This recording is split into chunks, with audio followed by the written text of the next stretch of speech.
How to auto scroll on Instagram Reels. Hi guys, in today's video I'm going to guide you that how to auto scroll on Instagram Reels.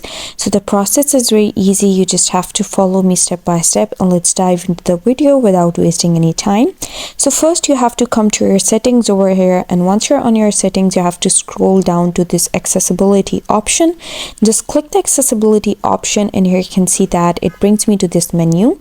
In this menu you have to search for voice control option and click the very option, and then you have to make sure that the voice control option is turned on. You have to click this gray button and turn it green, and once you turn it green your voice control is turned on. Now you have to go back to your Instagram, and here you have to say auto swipe, and it's going to auto swipe for you.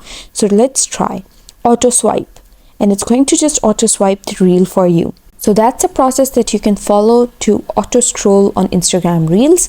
I hope you found the process easy and liked my video, and if you did, please don't forget to like and subscribe my channel. Thank you very much. See you again.